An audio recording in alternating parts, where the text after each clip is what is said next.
La música y el poder han ido frecuentemente de la mano. El arte, si no es la profesión más antigua, sí ha ido siempre ligado al dinero y la música, no es excepción. Los gobernantes más poderosos siempre han utilizado el arte como estandarte de su estatus e incluso algunos han mostrado gusto y criterio para promocionar a los mejores. Esto es particularmente cierto en el caso del Renacimiento italiano durante los siglos XV y XVI. Los príncipes competían unos con otros para hacerse servir por los mejores poetas, pintores, arquitectos y músicos. Los cánones artísticos de hoy aún seguían en parte por las obras maestras creadas en Florencia, Milán, Roma y Venecia. A esta lista hay que añadir la ciudad de Mantua, especialmente en la época en la que Claudio Monteverdi trabajó allí.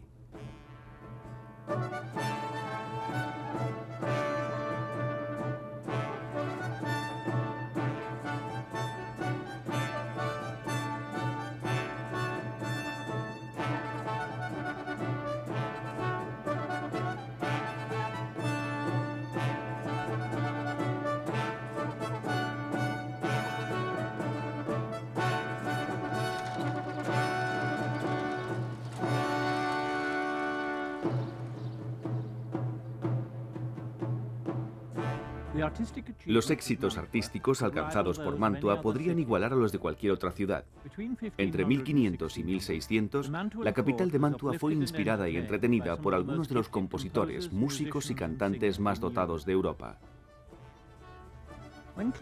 Claudio Monteverdi vino de cerca de Cremona aquí en 1590 cuando contaba con 23 años y aún no era el compositor destacado en el que se convertiría después.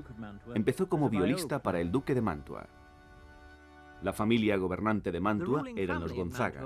Habían gobernado la ciudad durante casi 300 años. Su ascendencia coincidía prácticamente con el período renacentista. Los duques de Mantua derrochaban todo el dinero que podían en arte. Gracias a ello, la posteridad es su deudora, ya que una de las maneras en las que emplearon su riqueza fue en el estímulo de los dramas musicales llevados a escena, que contribuyó a la creación de una nueva forma de música, la ópera.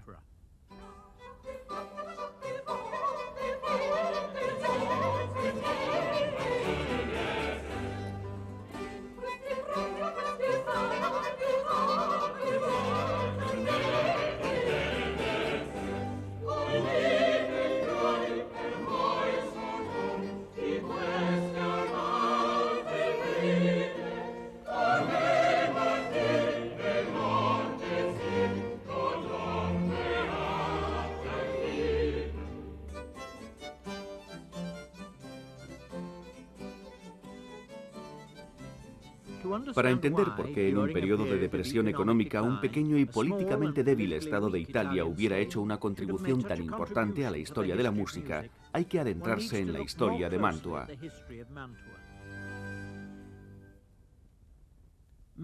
Mantua está situada en la llanura de Lombardía, irrigada por el río Po. Es una región fértil. Allí crecían en abundancia el trigo, el arroz y el maíz importados de China y América. Desde la Edad Media tardía, la llanura lombarda fue una de las zonas más pobladas de Europa.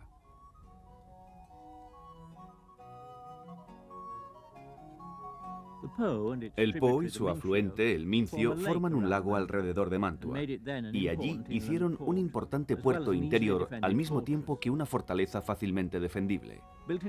En el arrecife entre los dos brazos del lago se construyeron 12 molinos de harina que abastecían a una población de 30 a 40.000 habitantes.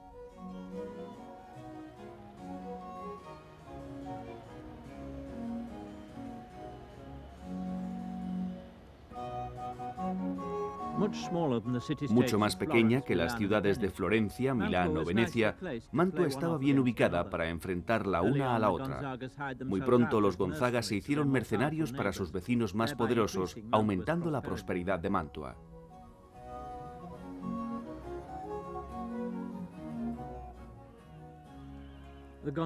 Los Gonzaga asumieron el poder de Mantua después de derrocar a la familia Bonacolsi en 1328. Durante 300 años sustentaron el trofeo de su triunfo, los restos momificados de los últimos Bonacolsi, Rinaldo en un ataúd como amuleto de buena suerte. A todos los gobernantes les gusta conmemorar sus victorias. Este cuadro representa la batalla contra los Guanacolsi que tuvo lugar en la plaza principal. Sería encargado mucho más tarde por una gran mentora de las artes, Isabela d'Este. Vino de la cercana corte de Ferrara en 1490 y se emparentó con la casa Gonzaga. Isabela fue una experta música y atrajo a los intérpretes y compositores con más renombre de su época. También era una ferviente coleccionista de antigüedades griegas y romanas y sugería temas clásicos a los pintores que tenía a su servicio. Este cuadro, Parnassus, una celebración de música y arte, fue encargado al pintor de la corte, Andrea Mantegna. Solía estar colgado en su habitación del Palacio Ducal.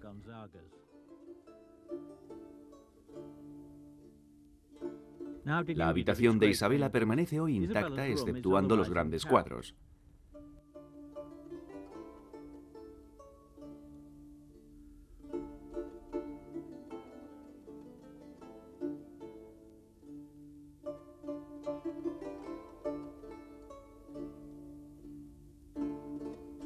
Estos paneles de madera muestran ciudades ideales con edificios matemáticamente proporcionales para adecuarse al gusto renacentista.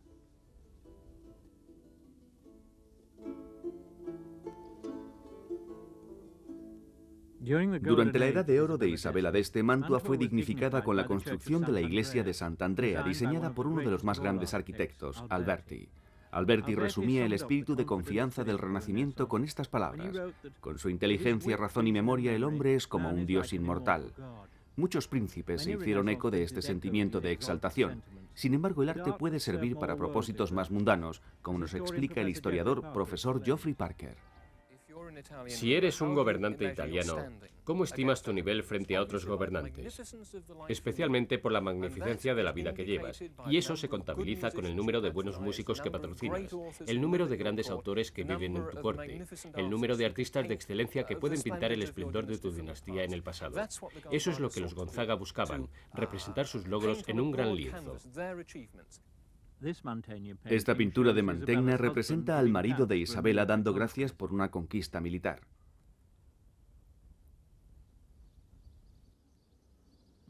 Cuando Monteverdi llegó a Mantua 100 años después de Isabela d'Este, los Gonzaga pudieron entretener e impresionar a sus invitados con una notable variedad de música, bien para bailar, para la iglesia o para el teatro. Mientras la mayoría de esta música era vocal, un contemporáneo de Monteverdi, el intérprete de cuerda judío Salomone Rossi, iba fraguando una reputación por sus obras instrumentales. Monteverdi seguramente también hizo de violista en una de las sonatas para cuerda de Rossi frente a la audiencia ducal del Palacio de los Gonzaga.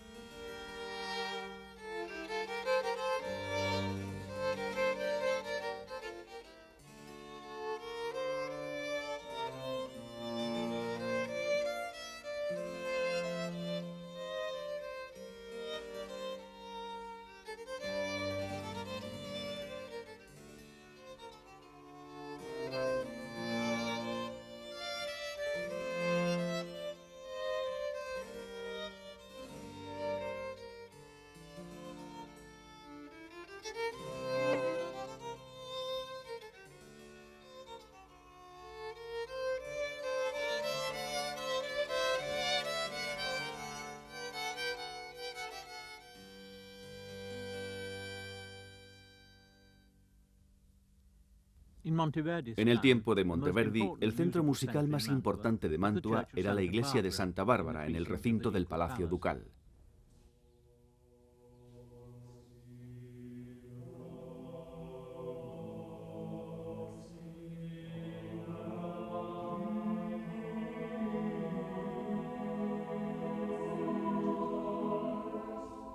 Como instrumentista de cuerda, la labor de Monteverdi incluía interpretar bajo la dirección de Giaches de Ver. Él fue miembro de un grupo distinguido de compositores flamencos que trabajaron en las cortes italianas del siglo XVI.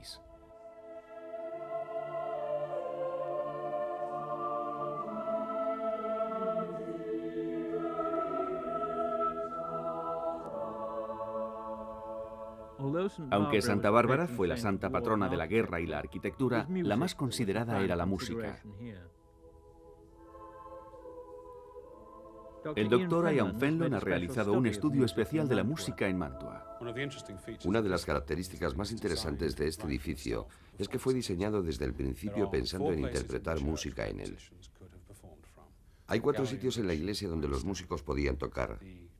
En la galería en la que me encuentro ahora mismo, los cantos se proferían desde el extremo oriental. El grueso de los músicos se situaba en el fondo oeste y la galería del órgano está detrás de mí. Y lo bueno del repertorio de Santa Bárbara es que la música que se componía para ser interpretada aquí estaba diseñada para explotar un tipo particular de sonoridad en la que el canto procedente de los canónigos pudiera ser respondida inmediatamente por pasajes del coral. Pasajes producidos por el coro enteramente acompañado quizá por instrumentos interpretados desde la galería en el otro extremo.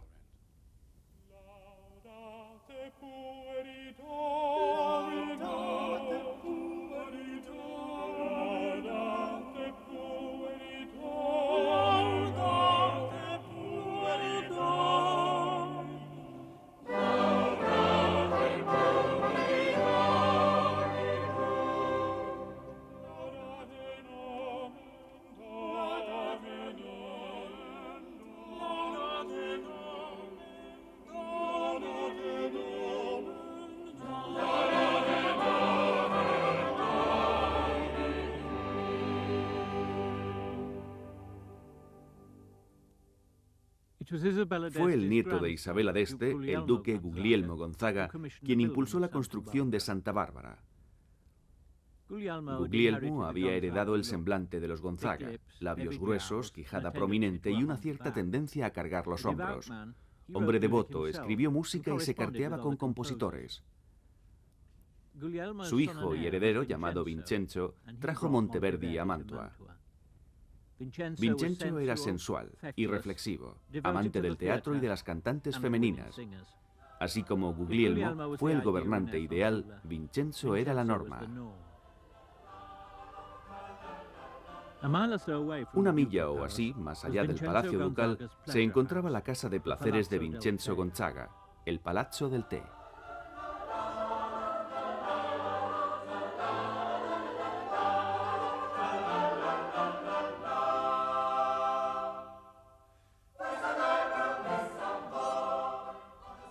En estos murales no hay evidencias claras de religiosidad.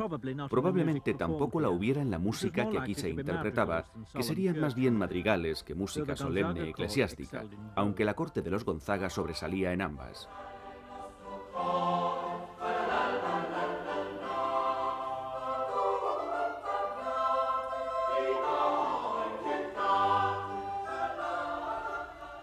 La música más famosa de la corte de Mantua cuando vino Monteverdi por primera vez aquí eran los madrigales de otro compositor de la corte, Giacomo Gastoldi.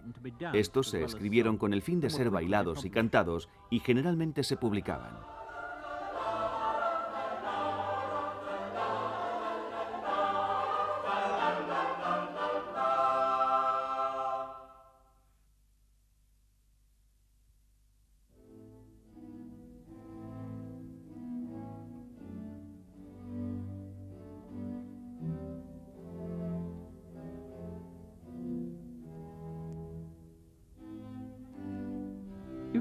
Si el Palazzo del Té parece de espíritu pagano, no es porque fuera concebido para el placer. La idea del Renacimiento era rememorar, recuperar el arte, literatura y música de Grecia y Roma y su espíritu original, sin la censura y santificación posteriores de las interpretaciones cristianas. Para los hombres y mujeres del Renacimiento, las historias de los griegos eran la forma máxima de la literatura y un material muy valioso para pintar e incluso para tramas musicales.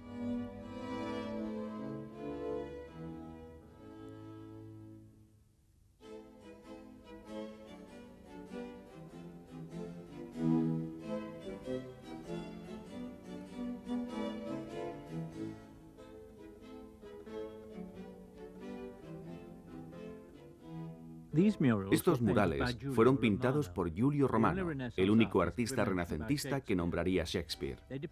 Describen una leyenda de la mitología griega. El rey de los dioses, Jove, castiga a los gigantes por su rebelión y los aprisiona bajo la tierra.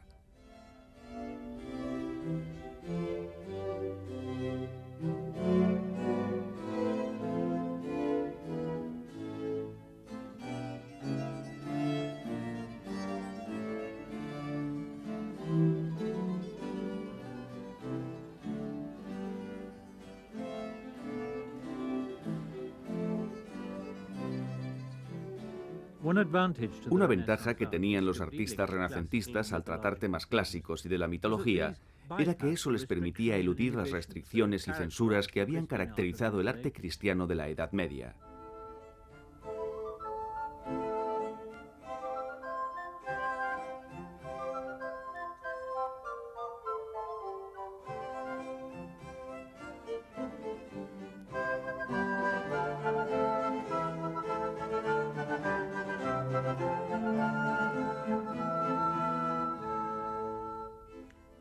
La convención cristiana exigía que las criaturas en forma humana, incluso desnudas, asumieran una pose relativamente modesta.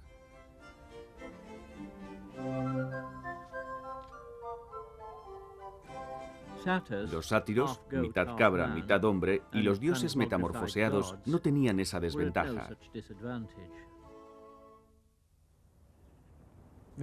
El afán de Vincenzo Gonzaga en la búsqueda de placer le llevó a otras cortes del norte de Italia donde estaban de moda los madrigales.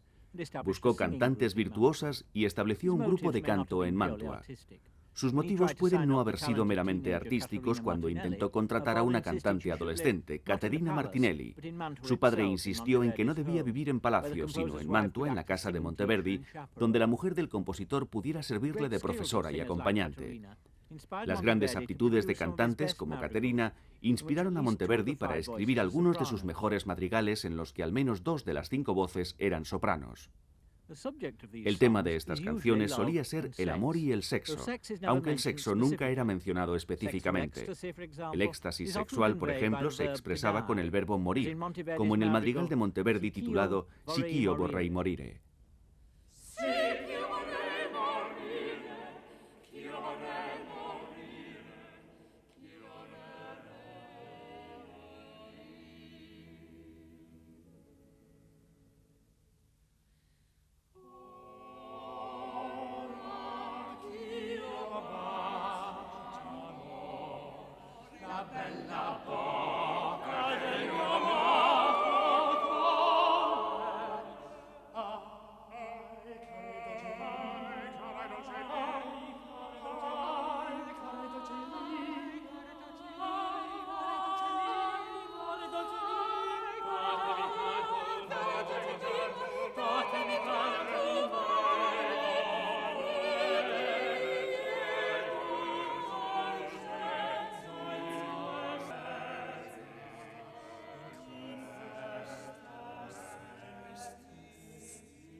Pocos gobiernos modernos gastarían tal cantidad de sus ingresos en música y pintura como lo hicieron los Gonzaga, y ese presupuesto dependía de la prosperidad del Estado. Obviamente, una ciudad grande de 30.000 habitantes reclama también otros tipos de aptitudes. Necesita también a panaderos, pescadores, ganaderos, etc. Pero además de eso, Mantua fue famosa por una actividad especial, y esa era tejer ropa, particularmente la ropa lujosa de los ricos tejidos con hilos de oro que podemos ver en los retratos de los duques de la familia Gonzaga y de sus cortesanos. Esta producción de lujo fue muy importante en Mantua. Alrededor del año 1570 se tejieron unos 14.000 atuendos. Podríamos decir que la industria textil iba bien, pero eso solo afecta quizá a un cuarto de la población. Un importante cuarto, pero ¿cuántas hogazas de pan se hacían? ¿Cuánta gente realmente iba a la siega? ¿Cuánta gente salía a pescar? Son cosas que no sabemos.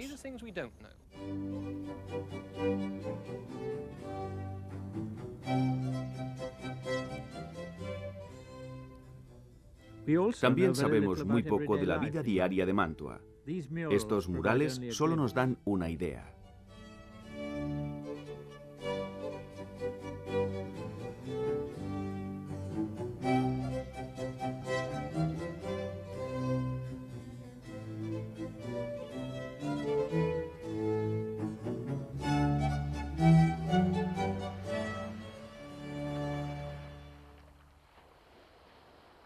Sabemos que el agua que rodeaba a Mantua era un foco de enfermedades, sobre todo de malaria. En sus cartas, Monteverdi se queja de las fiebres palúdicas y en aquellos días los remedios de los doctores eran muchas veces peores que la enfermedad. Las prisiones en el Renacimiento italiano eran lugares terribles, pero los Gonzaga no eran tan liberales como vagos, por lo que herejes y disidentes tenían mucho menos que temer en Mantua que en cualquier otra capital de provincia. Los Gonzaga gastaban bastante menos energía en perseguir a los oponentes religiosos o políticos que en alimentar a sus caballos, que eran famosos en toda Europa para la guerra y el deporte.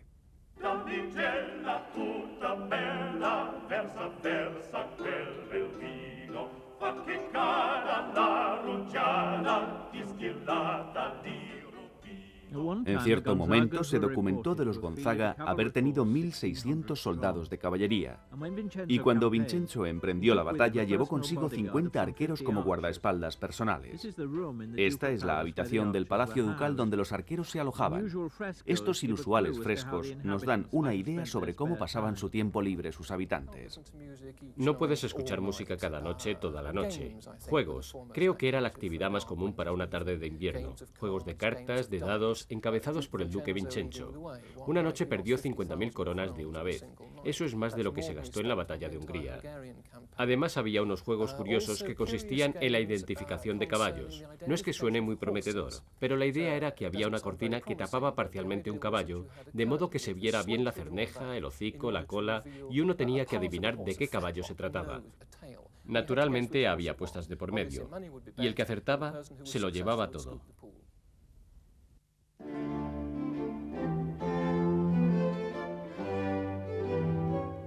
Los arqueros que jugaban a esto tenían un sueldo similar al de Monteverdi, y era mucho menos de lo que cobraba el mejor de los cantantes solistas del duque.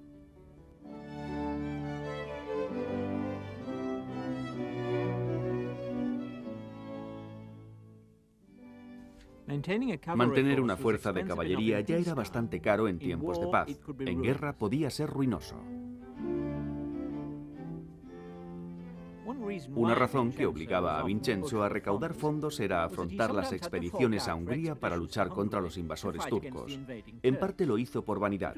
Vincenzo, como muchos otros Gonzaga, se veía a sí mismo volviendo a casa lleno de gloria.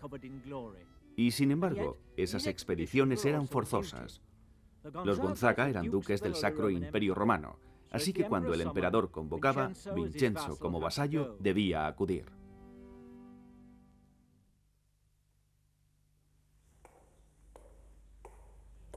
En una época anterior, los Gonzaga habían luchado como mercenarios de sus vecinos más poderosos. Como resultado prosperaron, pero Vincenzo no poseía el talante político y guerrero de sus predecesores. Como muchos de los gobernantes de su época, Vincenzo consultaba a las estrellas.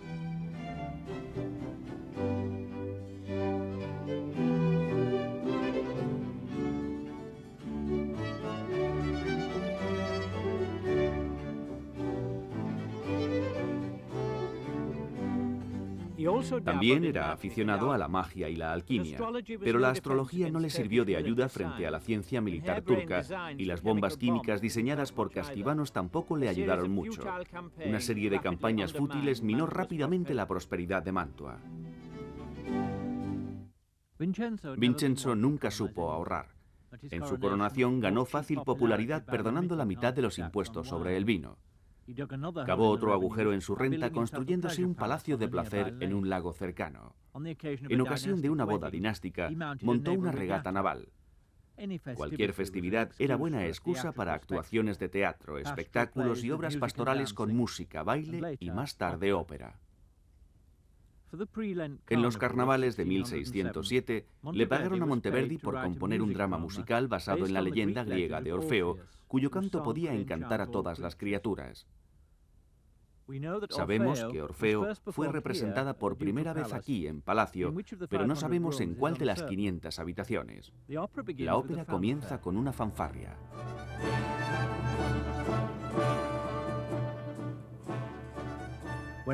En cualquier sitio que se representara la fanfarria, la tocata, probablemente anunciaba la llegada de la familia Gonzaga antes de que empezara la obra. El Orfeo de Monteverdi es la primera ópera propiamente dicha y un hito en la historia de la música. Todos los estilos musicales que desarrollaron Monteverdi y otros compositores de la corte están aquí.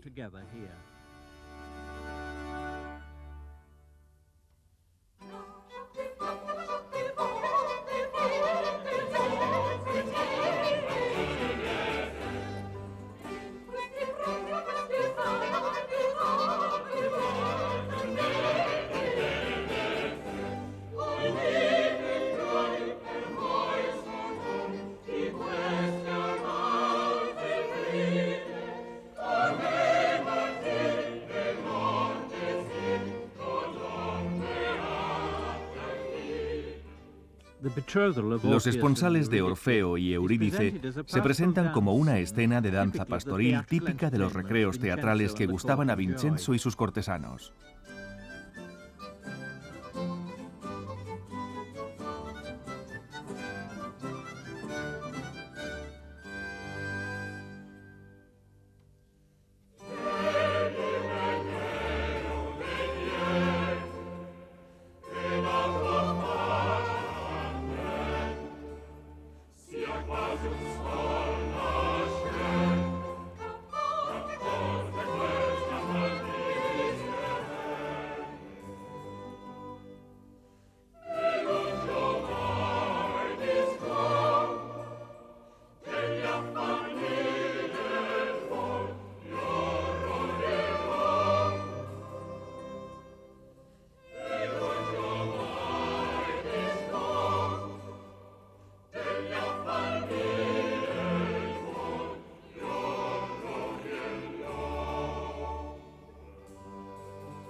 Todo el principio de la obra es muy pastoral en el tono, una especie de paisaje idealizado.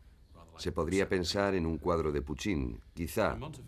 Monteverdi consigue esto gracias a toda una sucesión de música realmente sencilla, canciones, danzas.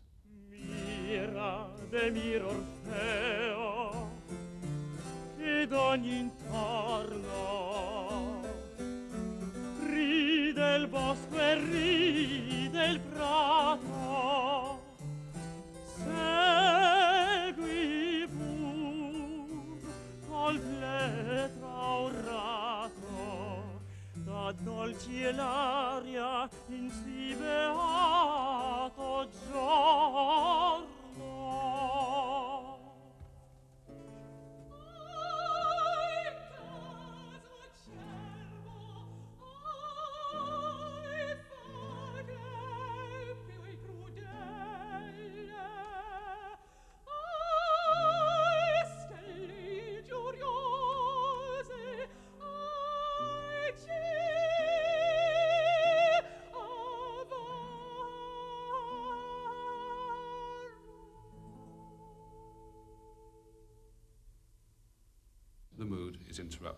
El momento se ve interrumpido por la llegada del mensajero.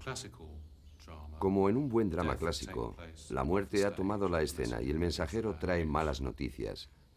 Y Monteverdi lo muestra mediante un rápido cambio de sentido, desde esta música sencilla y muy rítmica a una música más discordante. Aunque el mensajero en escena es uno de los personajes más profundos y dramáticos en la ópera, el tipo de música que empleó Monteverdi para ello no fue de su propia producción. Fue desarrollado aquí en Florencia por poetas y compositores que trabajaban para la familia más poderosa de Italia, los Medici. El hecho es que Vincenzo Gonzaga se casó con una Medici. Él y su familia visitaban asiduamente la ciudad, así que Vincenzo y Monteverdi conocían el tipo de experimentos musicales que se llevaban a cabo en Florencia. En estas habitaciones se reunían los poetas y compositores florentinos para discutir sobre las dificultades de llevar a escena dramas griegos. Los escultores y pintores del Renacimiento eran afortunados, tenían multitud de modelos clásicos en los que podían basar su trabajo. Sin embargo, los poetas y compositores no disponían de esos modelos, solo los documentos con información desorganizada del modo en que cantaban los griegos sus tragedias en escena. Los florentinos lo entendieron en el sentido de que los griegos habían usado una elevada forma de recitación cantada para declamar el texto. Los florentinos lo siguieron, pero fue Monteverdi el primero en hacer uso efectivo de este nuevo estilo de música, especialmente en Orfeo, cuando el mensajero relata la muerte de Eurídice. Esta es buena música. Es un tema que perdura a través de los siglos y causa hoy la misma poderosa sensación que debió causar en su primera representación. Donde vieni, o fecai, linfa che porti? Mi vengo Orfeo, messaggera infelice, di caso più felice, più funesto, la tua bella Euridice, al me che fodo, la tua diletta sposa.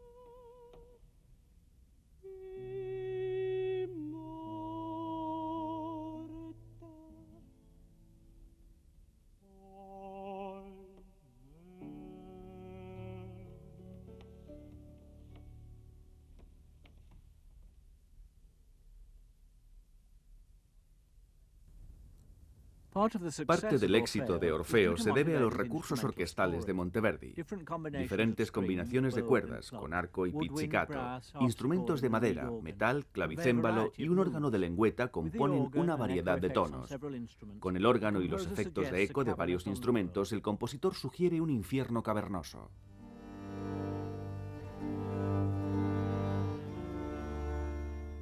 Cuando se entera de la muerte de Eurídice, Orfeo decide seguirla hasta el Averno.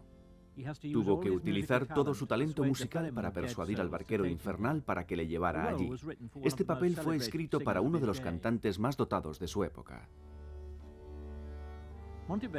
Monteverdi escribió dos versiones del fraseo vocal. Una, la que está encima, simplemente ofrece la melodía tal cual, y la otra, debajo, con 6 veces mayor número de notas, consiste en embellecimientos para el virtuoso.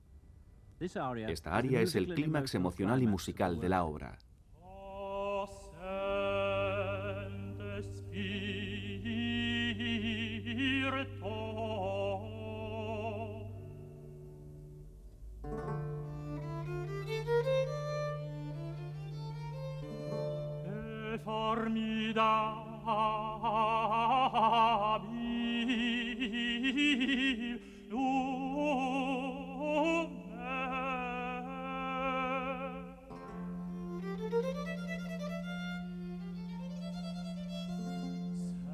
Senza cui far passaggio all'altra riva.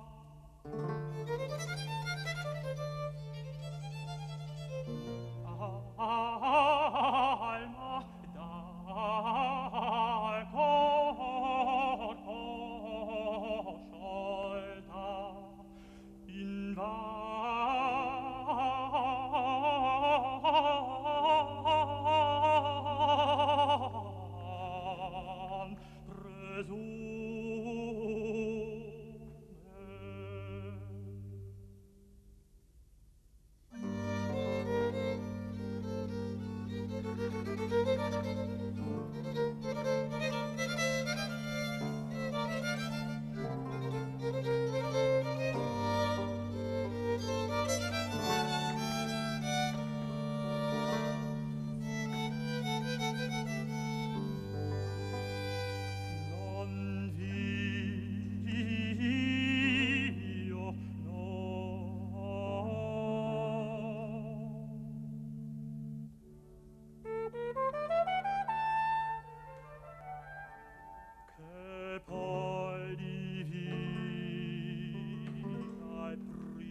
la cara sposa,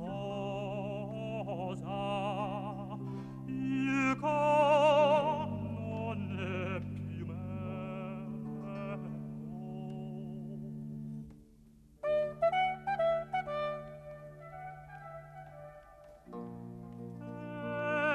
E senza cor, come se tuo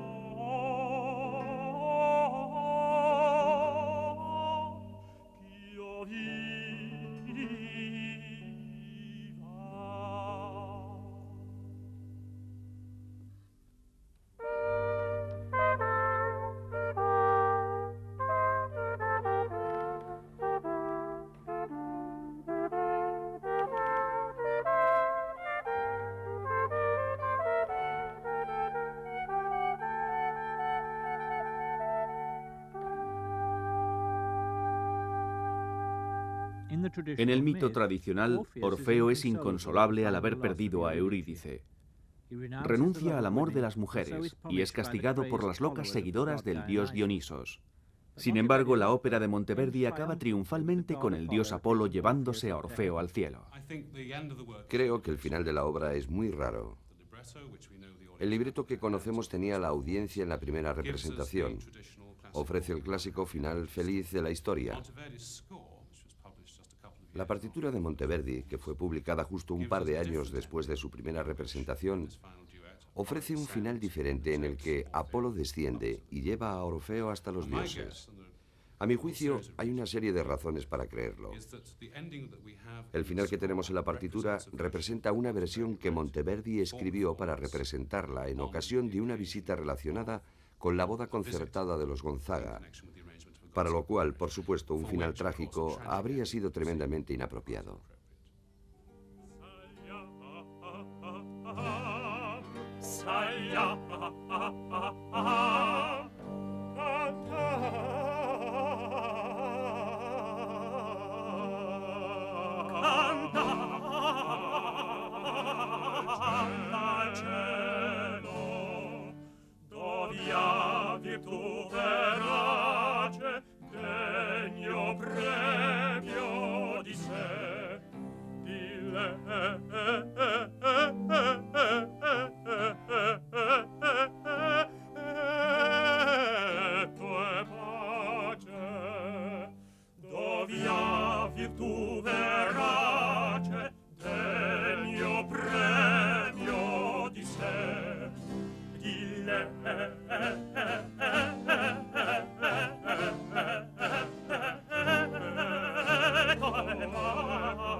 Con Orfeo, Monteverdi se establece como el compositor más destacado de su época. En cuanto a la calidad y variedad musical que tenía para ofrecer, Mantua solo tenía como rivales a Venecia y Roma. Irónicamente, este florecimiento de la música coincide con la Gran Depresión de Italia. Los historiadores explican que en ese momento hay un giro en la economía europea en el siglo XVI, que pasa de tener un interés centralizado en el Mediterráneo a una economía que se interesa por el Atlántico, de algo que tiene como base a Italia a algo que tiene como corazón a los Países Bajos, Inglaterra y Francia. Y esto afecta a Mantua de una manera muy drástica porque la ropa pesada que se fabricaba en Mantua, era su principal producto de exportación y a finales del siglo XVI, especialmente desde 1590, se reemplazó por una nueva tela, más barata, más ligera y más colorida, que se llamó las nuevas pañerías, que fabricaban ropa a base de estambre en vez de lana, y que se vendía mucho mejor no solamente en Italia, sino en todos los mercados a los que exportaba Italia, en particular al este, al Imperio Otomano. La industria de la ropa de Mantua estaba en declive. Sus exportaciones cayeron drásticamente a finales del XVI y principios del XVII, y eso dejó sin trabajo a una gran proporción de mantuanos. La gente que no trabaja no paga impuestos. Si no se pagan, esa suntuosa magnificencia que había hecho famosos a los duques de Gonzaga se terminaba. Incluso cuando tenía dinero, Vincenzo Gonzaga rara vez era rápido a la hora de pagar sus honorarios a Monteverdi. Las cartas del compositor muestran que el triunfo de Orfeo pronto se echó a perder. Agotado y resentido, Monteverdi deja Mantua llevando consigo sus dos niños pequeños y su enferma esposa a la casa de su padre en su ciudad natal de Cremona. Allí murió su mujer en el otoño de 1607. Volviendo a su casa, todavía con luto por su mujer, le sobrevino otra tragedia.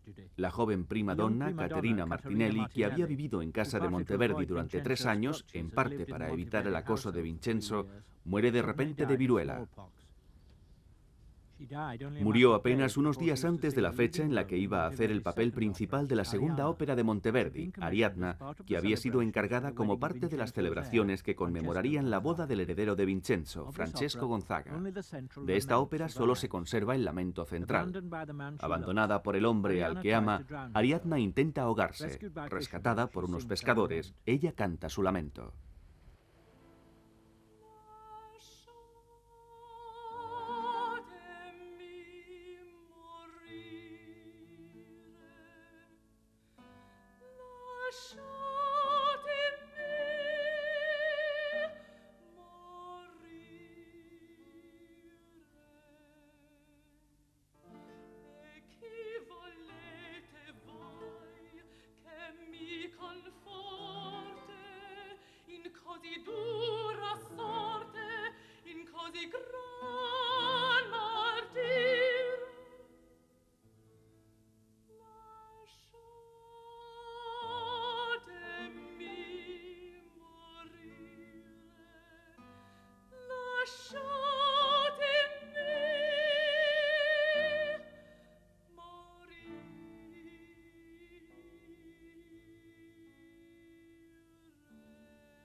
El lamento de Ariadna sobrevive porque durante la primera parte del siglo XVII fue una de las piezas musicales más aclamadas en toda Europa.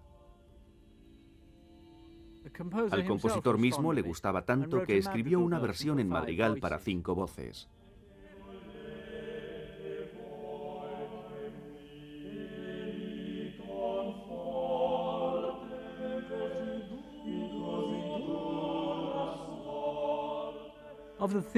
Del teatro donde Ariadna fue representada con tanta aceptación ya no queda nada. El éxito de Monteverdi no le sirvió para recibir mejor trato de sus amos.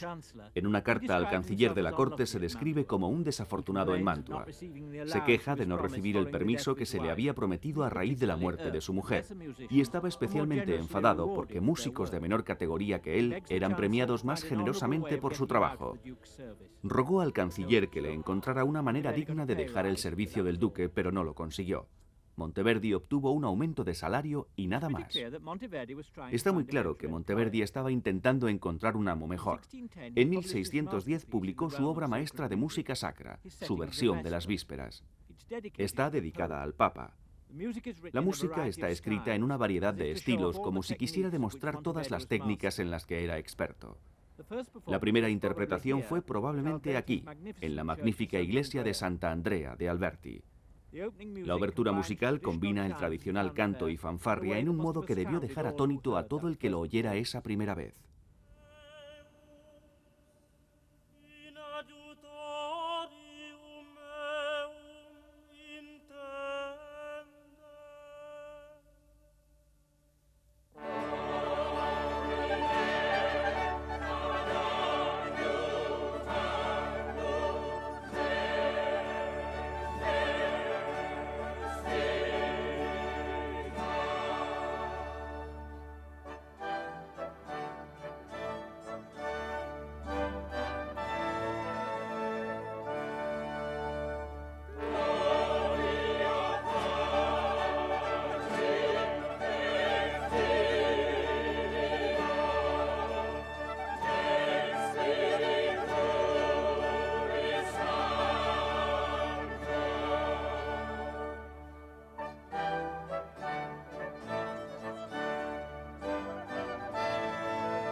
Igual que Orfeo, el éxito de las vísperas dependía en gran medida de la variedad de estilos que empleó Monteverdi.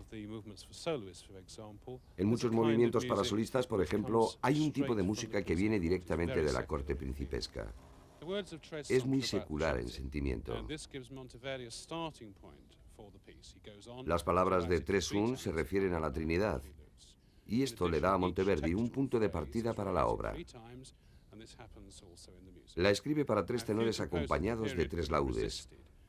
Además, cada frase del texto se repite 3 veces, y esto ocurre también en la música. En ese momento, pocos compositores podían haberse resistido a la posibilidad de usar este tipo de triple simbolismo, y el lenguaje musical de Monteverdi en esta pieza es bastante sorprendente, porque adapta un estilo que procedía de la música secular, es decir, en esta obra cruza la frontera del decoro que formalmente había separado la música secular de la sacra.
Las Vísperas fue la última gran obra de Monteverdi escrita bajo el patronato de Vincenzo Gonzaga, que murió en 1612.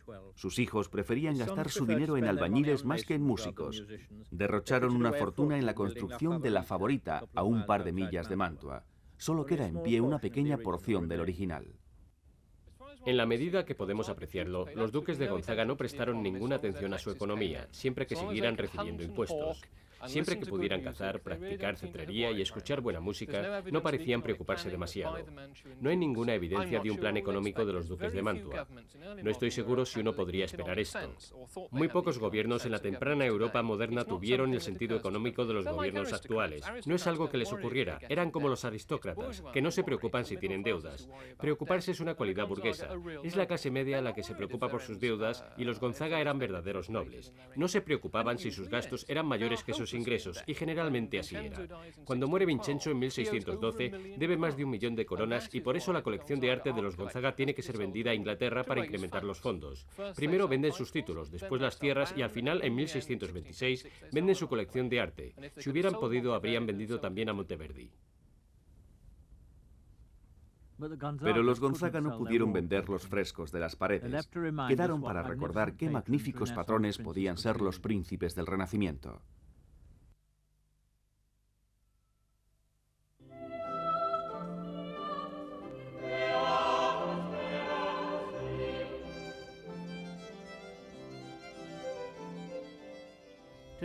Hoy la mayoría de los palacios de los Gonzaga han perdido su esplendor.